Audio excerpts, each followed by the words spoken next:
Hello, everyone. Welcome to today's presentation called Remote Services for Deaf College Students. My name is Stephanie Zito. I'm a Technical Assistant Specialist here with NDC. I'm also the Help Team Lead. I'm a certified interpreter and a trained C-Print captionist. Hi, everyone. My name is Laura Canast. I am also a Technical Assistant Specialist here at NDC. My background for the purpose of today's presentation, I have had over 15 years in the disability services profession. Primarily, I've worked with deaf students, but I've also worked with students with other disabilities as well. So I am happy to be here with you today.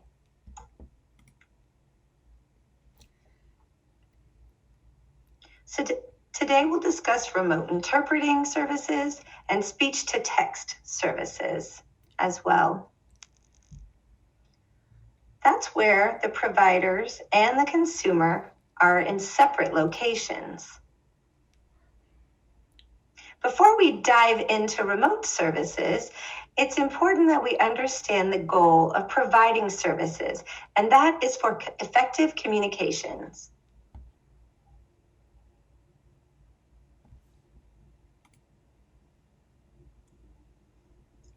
So before I get started with what is effective communication, as a DSS professional, it's important that we know and that you know you will work with a range of deaf students.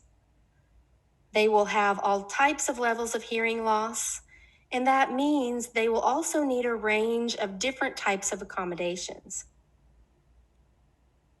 The students will have different types of experiences and backgrounds. Their primary language preference will be different. What language they use at home and what they've used in school from K through 12 will all be very different. So we DSS professionals have to keep in mind their varied backgrounds. That's key. There are also different settings that will require different types of accessibility. One place that DSS professionals tend to get in trouble is they will apply the same accommodation for one student as they do everyone else. And it is simply not a one-size-fits-all type of issue. So let's look here at the next slide. With this slide, it says the goal is to ensure that communication with people with communication disabilities is equally effective as communication with people without disabilities. The Department of Justice, or the DOJ, as we say, wrote a memorandum, which you can see the link to there at the bottom of the slide. And in the memorandum, they defined what effective communication meant. And in order to find out what an effective communication will be for that deaf student, you have to sit down and talk with that student. Like we said, one size does not fit all. It's case by case. So it takes time in getting to know that student to realize what accommodation will be a best fit for them. Title II and Title III in the school shows a legal responsibility for schools to provide effective communication through auxiliary aids and services. And again, the primary goal is to provide opportunities for deaf people to engage in the class in the same way as their hearing counterparts, and to receive and give information and communicate freely back and forth with the classroom. As professionals, we may sometimes not understand how to get there in terms of providing effective communication. It's important to check in frequently with the deaf student. Ask them what's working well for them and what's not. Ask them for their opinion of what effective communication is for them, because they can tell you if a particular accommodation is working or needs to be changed around a little bit.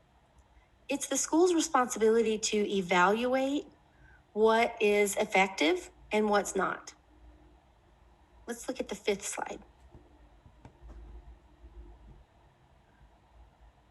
So effective communication from the Department of Justice, it says deciding what aid or service is needed to communicate effectively is to consider the nature, length, complexity, and content of the communication, as well as the person's normal method of communication. So effective communication is really where you have to start determining what would qualify or create an effective communication scenario for that student. Ask them what their experiences have been up until this point. What accommodations have they tried that have worked well, or what have they tried that hasn't worked well? Some students may not have experience with certain accommodations. We want to encourage the professionals to not rely too heavily on documentation such as an audiogram or other medical documents that can diagnose the level of hearing loss, because that simply doesn't tell you what accommodations work best considering their communication modes and preferences. So that's why it's critical to sit down and actually chat with that student. And it's a subjective experience when they're in that classroom. Find out how they learn and what works best for them. You could let them know of new accommodations they have never used. Maybe they weren't exposed to a particular accommodation in high school that could work for them. A lot of students will transfer into college from high school, and it's a completely different setting. There could be larger classrooms at a faster pace. The lighting could be quite a bit different, and acoustics are different in the rooms they are in. Like this presentation, a lot of kids are facing remote learning, which can bring on its own host of challenges: microphones, audio quality, video quality. Or if they're meeting in a hybrid type approach where they're in person part of the time and in remote the other times, then in class they're having to deal with mask wearing and distance and other issues. So there will be a lot of factors that come into play when determining the best accommodation. Zito?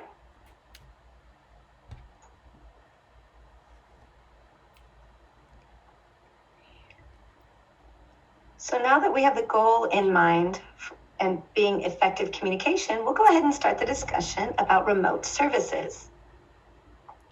Speech-to-text services has a variety of different options. So we'll review all of those options. Next slide, please. So it's similar to the interpreting profession, as speech-to-text has also got a wide range of professionals in that category. Here at NBC, we use the term speech-to-text, more of an umbrella term for a whole host of different services that are provided. We have three main kinds of services that we talk about, which is CART, communication, access, real-time translation, C-A-R-T, CART, then CPrint, and also Typewell. Primarily, those are the types of speech-to-text services that we talk about.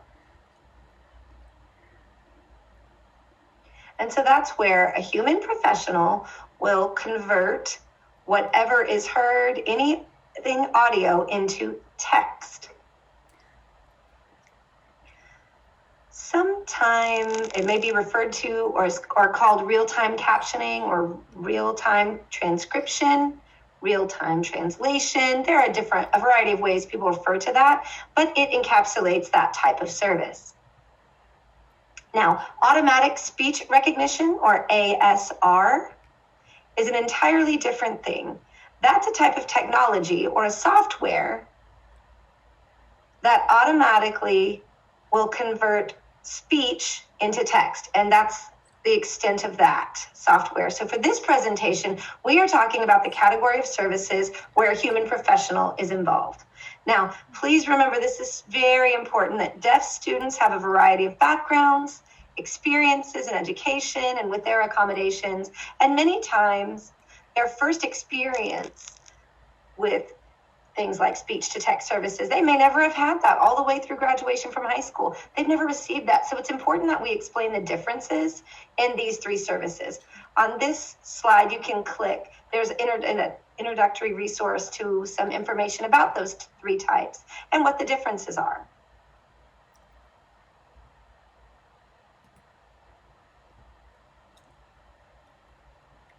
The goal of this presentation is to expand upon some frequently asked questions, or FAQs. So we're going to go ahead and start with one of our FAQs, which is what is speech to text and providing those remote services. It's a very common question that we get here at NDC. We've been asked this many, many times over the years. So what it says is ASR cannot replace speech to text, those professional service providers. Here on the next slide, we see the answer. It's so important for DSS professionals to understand what effective communication is and how that ties into ASR or speech to text services and what the differences are between the two. Again, I'd like to emphasize that it's a case-by-case basis. It could be class by class even, or situation by situation. So do keep that in mind. Research has shown that ASR is not effective for communication for direct access for deaf students who are reliant on captioning. Courts have also agreed with that research that auto caption does not provide equitable access. Additionally, OCR, the Office for Civil Rights, has already clearly stated effective communication and the criteria, and the utmost is effective communication and accuracy is key.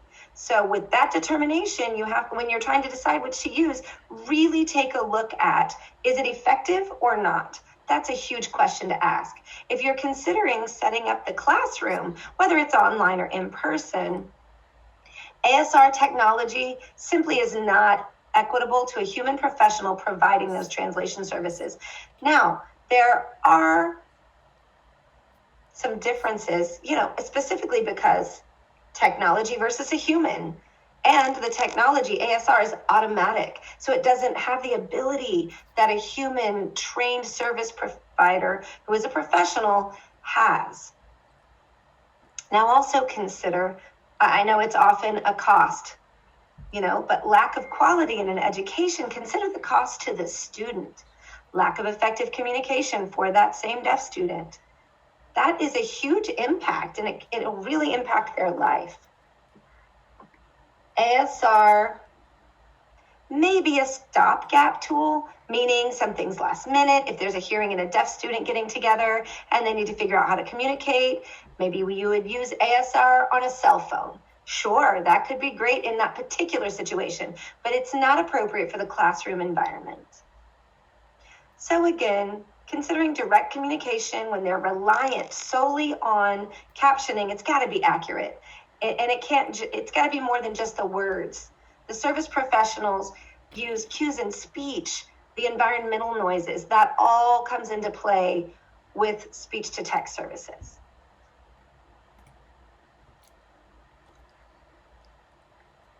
Another common question that we see is, let's say we can't connect to a real-time captionist and it's not up on the screen. Let's say for the video conferencing platform that you're using during that time. What do? All right, it's a good question. We have several options that we recommend.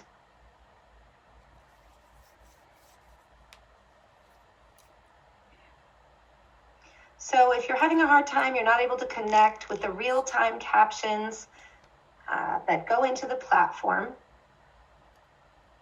first of all, I would have a conversation with the deaf student and ask what their equipment is, what do they have available to them? Do they have a backup or a secondary device at home that they could stream the captions there? Also have a chat with the service provider and find out what technology they're using and what do they have in terms of support. They may need a second browser window access to see the captions in this particular situation. So if you check in with both of those parties, then there are options, for example, that you can see on this slide. You can click on the alternative options and take a look there. Now, if the captions can be streamed on a separate browser window and the student has some flexibility, for example, let's say they've got Zoom up or another video platform on their laptop, and they could then have their captioning come up on, let's say, their smartphone, and they could set those devices side by side and position them in just such a way that they're able to access both. It could be that they use one device, like a laptop, with a split screen view. So you see the PowerPoint in one screen or the Zoom meeting, and then on another, on the split screen, it's a second window, you use that. So there are some tools like Stream Text, OneGap app. Those software allow the provider to give an additional web browser, and then you can view that. Also, there's a link here for checking the platform features. Some platforms allow a third party to get in and do the captioning and have it streamed in that. Not all of them have that capability, though, so it's important to check that out and understand your options thoroughly. Next slide. Okay, so sign language interpreting services. We talked a little bit earlier about effective communication and looked at the memorandum from the Department of Justice. They have a section in that memorandum explaining what a qualified interpreter is. It's someone who is able to interpret effectively, accurately, and impartially,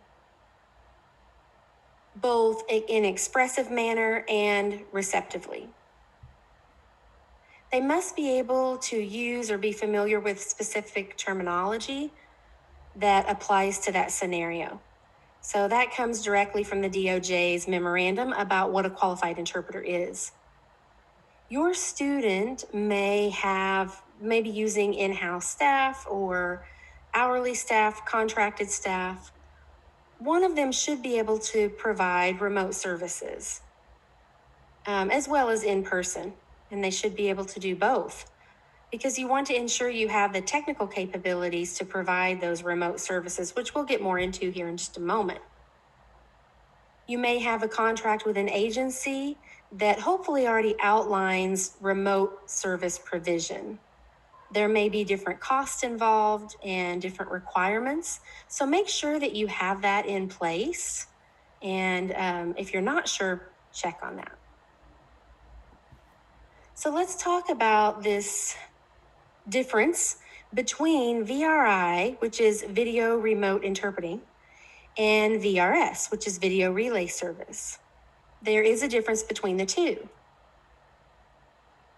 They may appear to be providing the same service, but they are very different.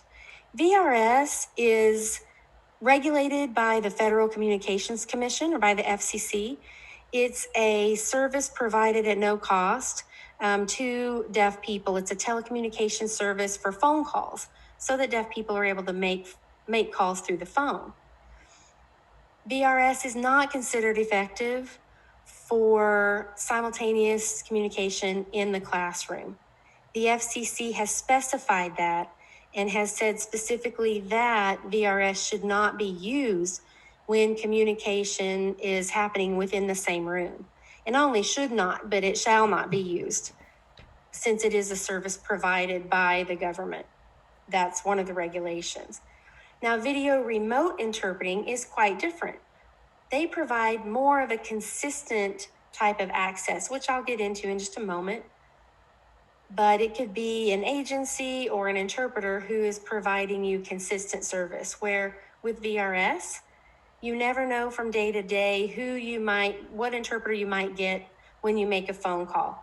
And the next class the student is in, they may get a different interpreter, compared to VRI, where they can provide support ongoing. It could be good to use VRI if there are health concerns with being in a classroom. Maybe the interpreter isn't comfortable going to the classroom, but can enter the class through video. They may be working from home or another office location where they feel less risk at being exposed to COVID. When you do use VRI, do consider the context, such as welding or culinary classes where students move around a lot. The setup would need to look quite a bit different if you end up using video remote interpreting for that type of class.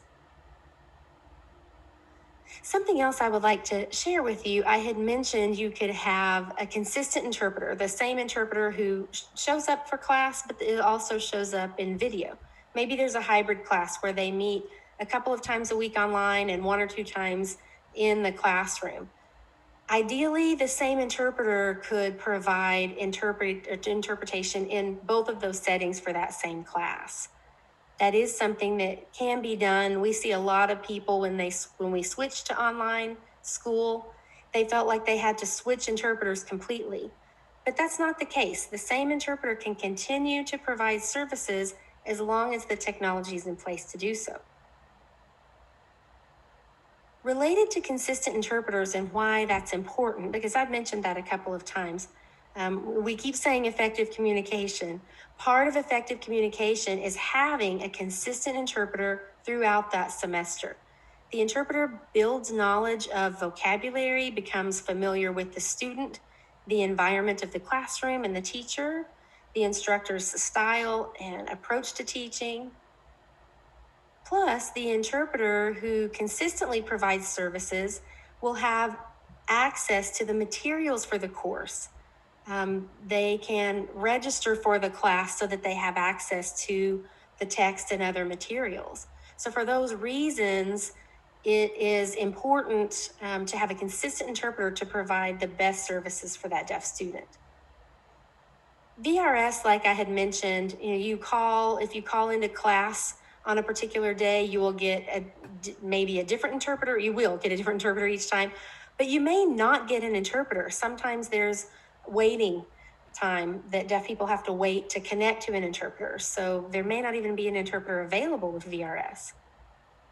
Another possible challenge with VRS is often they can't figure out what's going on in the class. They have no visual access to the materials being used or what's happening in the classroom.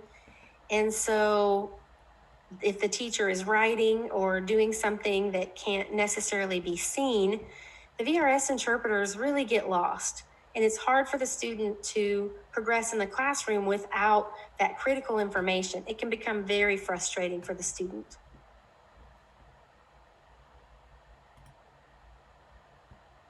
So, one very, very common question that is asked to the help desk from stakeholders is about speech to text services, and can that replace a sign language interpreter?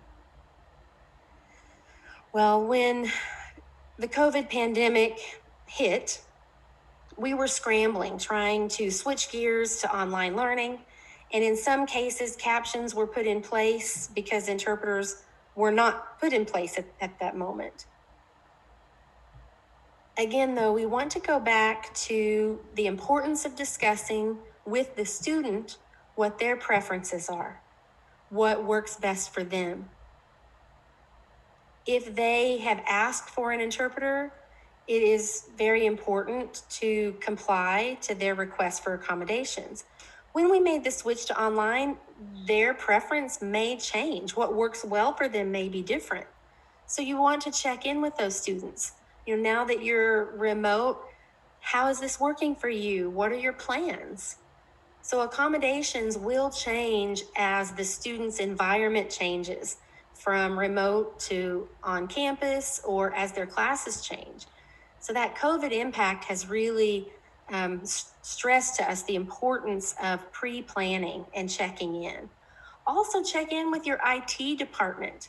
If a class is online, you'll want to find out what the accommodation setup is going to look like so that you can check off all the boxes needed before class starts.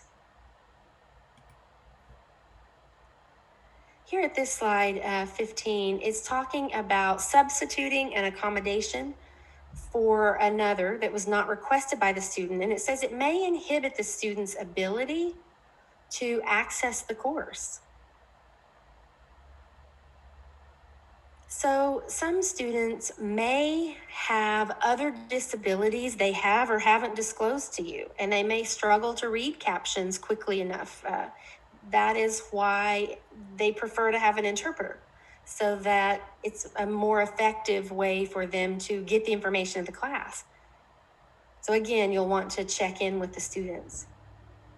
Again, the overall goal is to identify what is effective for each class, and it may be different.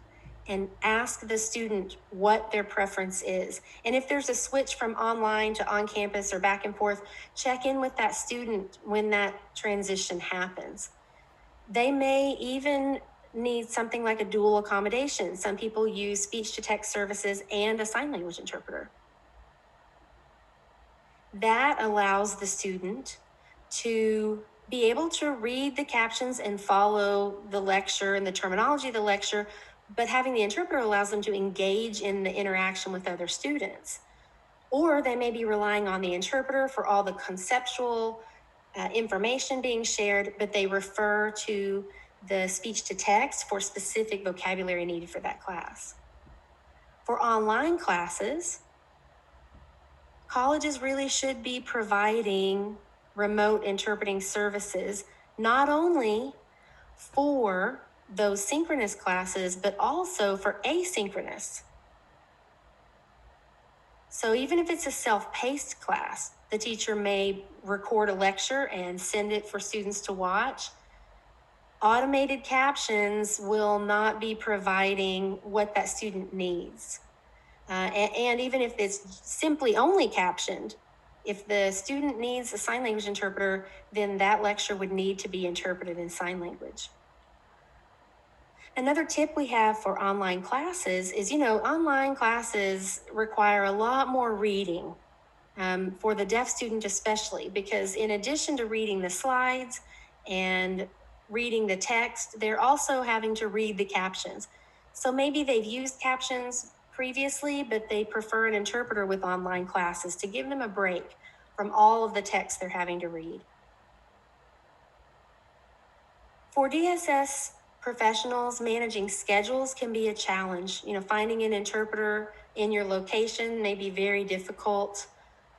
And so replacing an interpreter with speech to text is not acceptable. There are ways you can find an interpreter to meet the needs of your class. You'll notice another link down at the bottom of this slide on slide 15, and that addresses the idea of replacing interpreters with speech to text. So this next slide addresses a question that a stakeholder asked. Can we add sign language interpreters in synchronous online courses? And if so, how? We definitely know that colleges all use different platforms for school, whether it's Zoom, that's pretty common, but some schools use Blackboard or Canvas.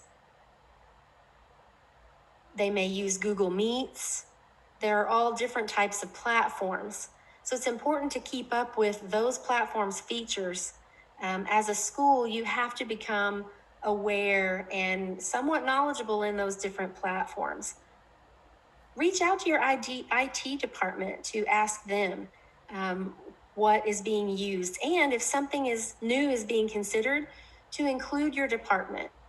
Contact that platform provider for support in terms of making things accessible. You also first need to consider the course itself. What type of course is it? Is it a lecture or a discussion-based class? Ask the student what type of equipment they already have available to them, so that you're not only thinking about the platform, but how is it the student is going to be able to technically access an interpreter if we provide an interpreter remotely? Let's look at the next slide at some more ideas to consider.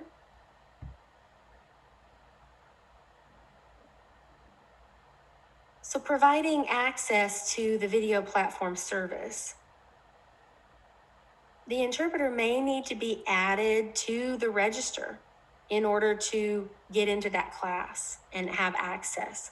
So let the instructors know to add those service providers. Features also need to be set in a way that will allow the students to see the interpreters, like pinning in Zoom. We had just talked about, Zito said you can have two separate screens. You can use side-by-side mode.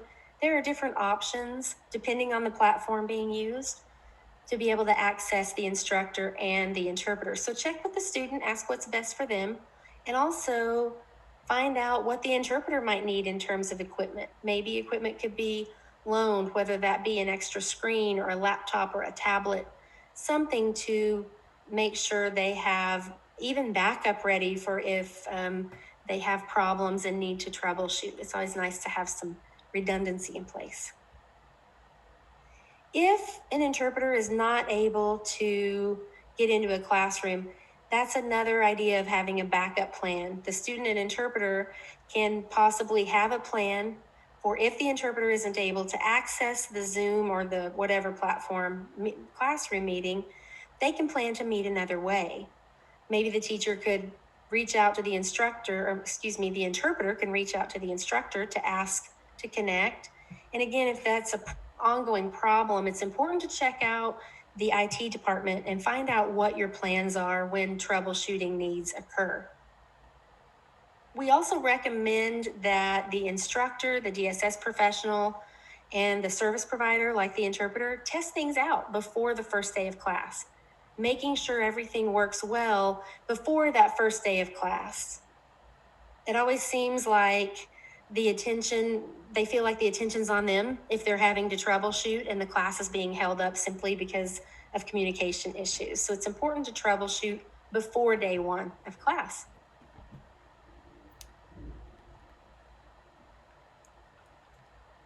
This presentation previously had a live session, and we are recording today. We had some questions from the audience, and so we'll repeat them here for this presentation. We may edit this for brevity and clarity. Next slide.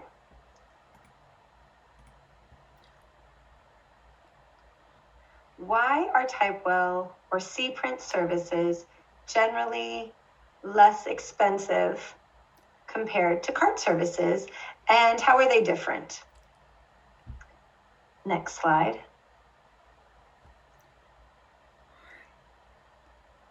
CART is the more traditional type of captioning. They're trained professionals. They use what's called a stenograph or stenotype machine. cPrint and Typewell, those systems also have trained professionals.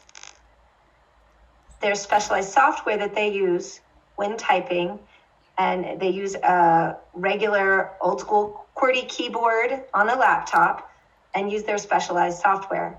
Now, CART has 2 to 4 years of a degree program. There's training. Once you pass that successfully, then they become certified as a CART professional. cPrint and Typewell, however, just have a training program associated with them. The certification for CART is through what's called NCRA, the National Court Reporters Association. And so that's an ongoing educational requirement type setup because it has a more formal professional association and a certifying board. They've got requirements for a degree. That's typically why it's more expensive to hire that type of professional. CART is what we call a verbatim style, word for word, accurate captioning. cPrint and Typewell is a meaning for meaning. So it may have less hedges from the speaker. It would not be exactly word for word, but they would translate the meaning behind utterances. It's also more visual. They use bullet points. They'll use symbols, whereas you won't see that in a CART transcript. Now, depending on the communication preference of the deaf student It might be that they prefer CART, or they may prefer C print or Typewell.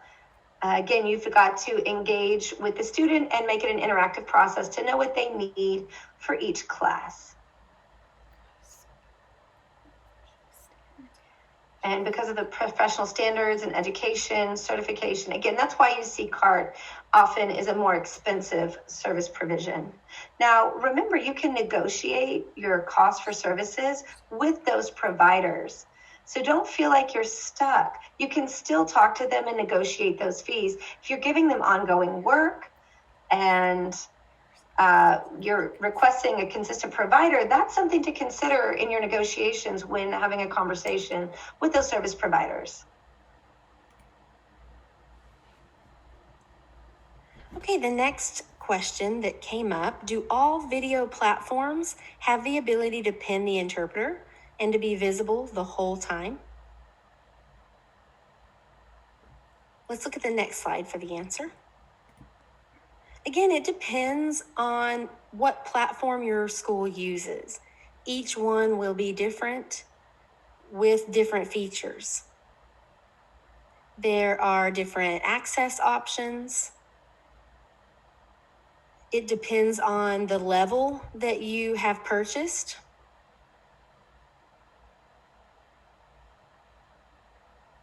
It's important that you be familiar with what platforms you do use. So if you're not, check with the IT department and then check with the vendors.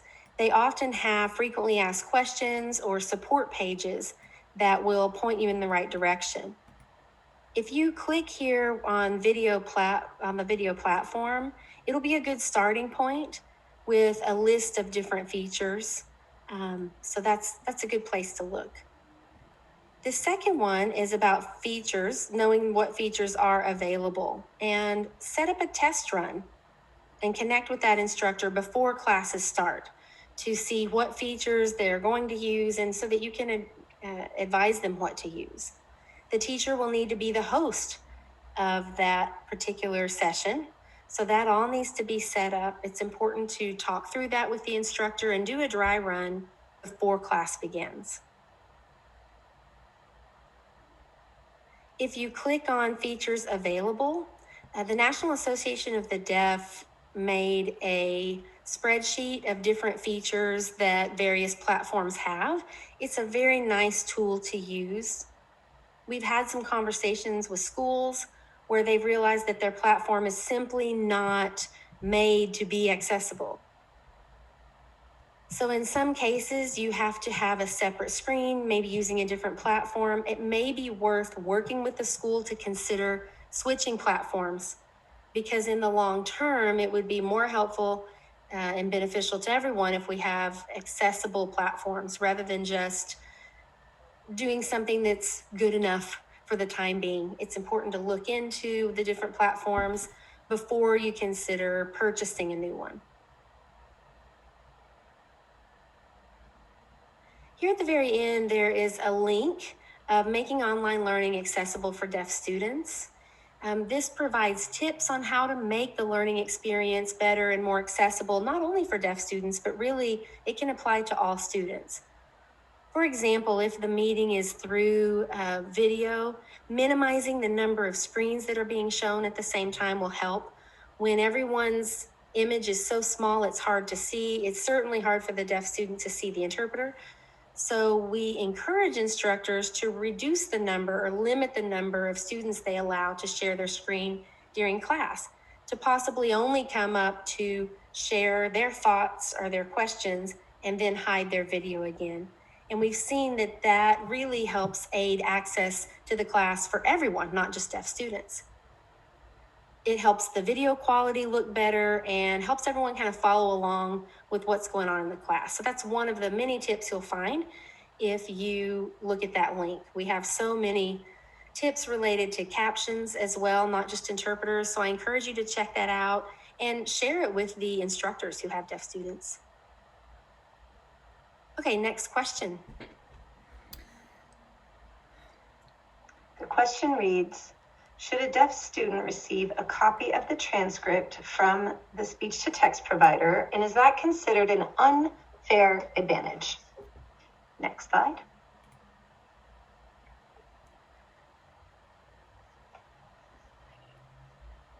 Providing a transcript is common practice at colleges and universities, really in the educational setting, especially if the deaf student wants to make their own notes from the transcripts. It's very similar to another student with a disability. They may request a recording via a device for an audio recording of the lecture. Then they can go back, listen to it again for themselves a second time. We do notice that deaf students have to pay attention to communication. It's important to note that during class, they're paying attention to everything that's going on, which makes it very challenging to take notes in the moment, which is why a transcript or even a note-taking service provider should be considered as an appropriate accommodation. Now, a transcript and a note-taking service is also different. Those are two separate types of things. A note-taking service typically covers more important bullet points, vocabulary, visual information off a board or during that lecture. That's what you'll find in note-taking, whereas a transcript is literally just whatever the speech-to-text provider took down in text, and it's the printed version of that or an electronic version. So consider talking to the student and just ask their preference. See what they're able to do. And what do they want to do with it? Do they want to take notes themselves? Do they want another student to take notes and give it to them of just the important parts and points? Students are still responsible for getting that information and retaining it. So that still boils down to them. It doesn't mean that they have any unfair advantage over the other students. So we do need to remember that their approach in class is to just focus on the communication in that moment, and that is what they're doing. So again, it's important you consider case by case in terms of what you provide, note-taking, transcripts, or other accommodations.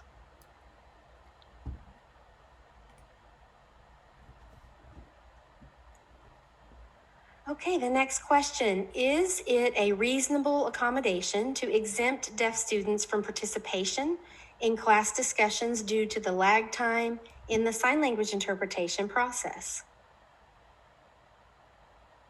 This question has come up because possibly the instructor doesn't know how to use a sign language interpreter in class. We'll talk a little bit more about how to talk with that instructor, but to answer this question directly, really that means that you are excluding that student from the class. And they need those same educational opportunities as the other students. So absolutely, we do not recommend exempting a student in any way.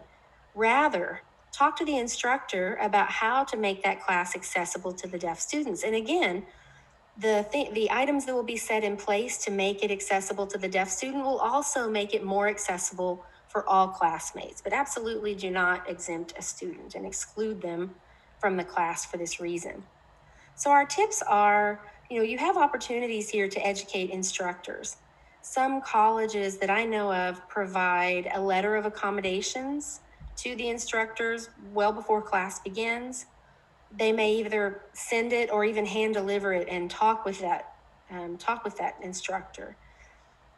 So it's important to provide resources so that the teacher knows how to use the interpreter. What's the interpreter's role? What will they be doing in class? It will take care of some of their maybe hesitancy to have an interpreter in the class as well. That same letter of accommodations will explain, how to allow the interpreter into the class, to register them in the class, and understand that interpreter is just there to facilitate communication. And that is the goal. Maybe you have scheduled an interpreter for a particular class and you don't have a letter of accommodations. Do reach out to the instructor to let them know a deaf student is coming. Often deaf students want to identify themselves, which is perfectly fine. You don't have to say who the student is. You can just let them know that they will have a deaf student in their class so that they have a heads up. It's a good strategy to use, especially right now in COVID. You know, some classrooms that are meeting in person have a limitation on how many people can be in a classroom. Understand that service providers will add 1 or 2 or more people to that number. So it's critical to explain that to the instructor, to explain the role of the interpreter and all that entails. The second option, oh, and before I go to that letter of accommodation that's in green here, you can click on letter of accommodations and it will take you to a sample letter so that if you don't have one, you can see what would be included if you create one. That could be a nice tool for you. Second, we want to provide awareness and training to instructors. You know, some schools have disability awareness training as a part of those services to teachers. They may explain different accommodations deaf students have. Some colleges create a brief video that they disseminate to all of the instructors on campus. Or you can meet with teachers one-on-one to talk with them and give them some awareness training before they have a deaf student. That goes a long way in making the instructor more comfortable and understanding what's being done with these service providers in their classroom. Finally, we have a link at the bottom, Your Questions Answered, First Time Teaching Deaf Students. You might consider sharing that with instructors, especially if it's their first time teaching deaf students. Let's look at the next question. All right, here's the next question. So the auto captioning vendor says that there's no legal standards for minimum delays and accuracy of auto captions. Whereas I understand that CART also has a slight delay, but is it true that there are no legal standards for the delay and accuracy? The next slide outlines the response. You may notice again and again we emphasize this. The legal standards is effective communication that comes directly from the ADA and the DOJ. And that means speech to text services and interpreting services. You've got to provide quality, effective communication. That's the bottom line. Now, both of those types of services have a slight delay because of the nature of translation. That's just the way it works. Now, maybe a second or two. But it should not be an excessive lag that causes confusion or lapse in communication. Automatic captioning, or ASR, automatic speech recognition. Now, that they might say that there's no quantitative standard there because effective communication is based on quality standards. See, so yeah, and that's still true. You don't see a specific number. Sure, I could see that. Now, what's important to understand, though, is who determines effective communication? And the answer is the deaf student. They're the only person with subjective experience to take a look at the situation and decide. And they get to include everything that they know and have learned and make the decision. OCR, DOJ, the court system, all look back to that. And it's subjective experience of the deaf person. Now, they determine what accommodation is effective and what's not. That's why we encourage you to use your human service providers and speech to text. They have more flexibility. They can make corrections. They're able to incorporate vocabulary and a really high standard. And they also have a lot of experience in that realm of higher education. So there's more information about equitable access in our guide, about subjective experience and prior court cases that have already been decided that are used as precedent. All right, next slide. Okay, the next question is, the interpreting agency we work with sends a different interpreter to class each week. Should we require consistent interpreters from the agency? And can we? Let's look at the next slide. Along with effective communication, which we'll say again, and that's the ultimate goal, along with that comes consistency of interpreters. That's very important. We know the challenge sometimes of finding available interpreters, especially if you're at an open enrollment college. It can be very difficult to plan ahead. So you want to look at that process and do your best to get ready for the possibility of students coming in and providing consistent interpreters. Sometimes there may be a Tuesday, Thursday class, maybe Tuesday, an interpreter can be there at 9, but not for the Thursday class.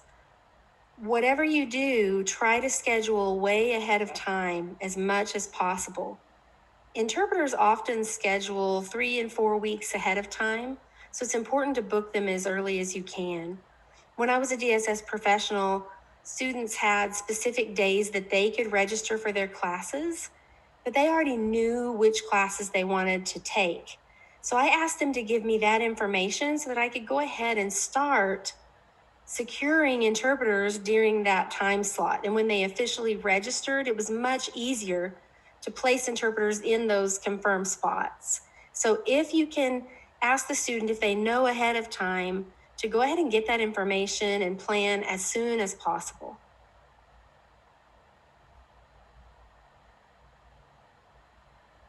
Secondly, if you're working with an agency, you can, like Zito had mentioned, you can negotiate. Through contract negotiations, you can discuss what's in that contract, decide the terms and the requirements within the contract. So part of that will be a consistent interpreter will be provided. Some agencies are willing to follow that, but it's important that it's written into the contract language. Maybe the student will be meeting with the instructor right after class. That's another time where it would be important for the interpreter to be the same person who is also in the class, because they'll be familiar with that relationship, with terminology, and with what's going on in that class.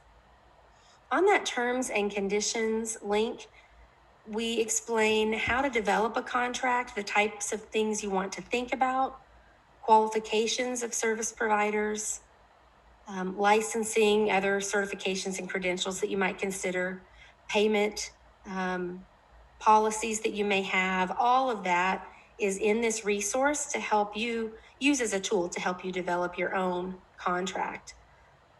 You may have 3 or 4 vendors you work with instead of just one. And we highly recommend that, so that if one agency is completely booked, you do have backups who can fill assignments that you have. So we have some tips for you. These agencies are businesses. They compete with each other. And also know interpreter schedules change a lot. Just like college students, their schedules change, interpreter schedules change. So this guide will kind of help you get all of that prepared. You can also provide this professional sign language interpreting agencies.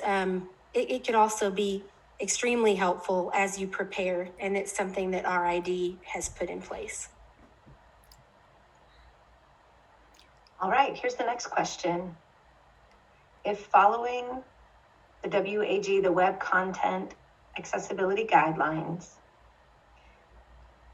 2.1, it says, is ASR sufficient for pre-recorded or live captioning standards? And then what about incorporating sign language interpretation?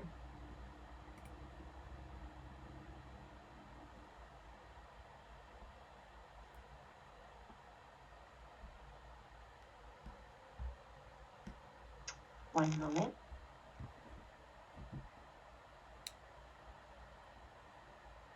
We have to remember those guidelines do not mention ASR specifically for the effective criteria.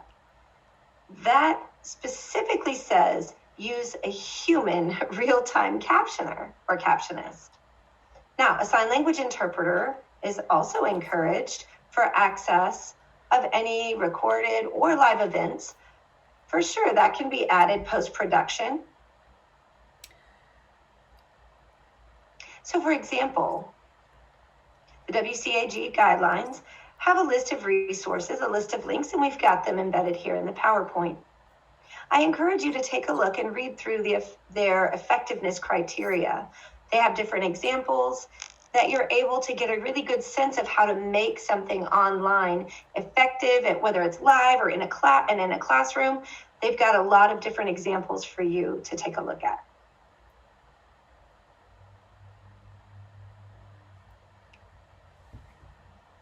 Next slide.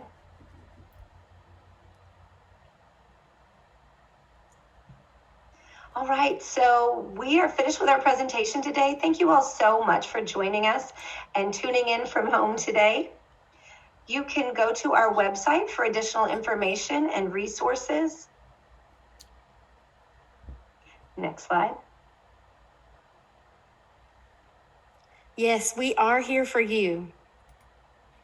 You can reach out to us directly through our help team.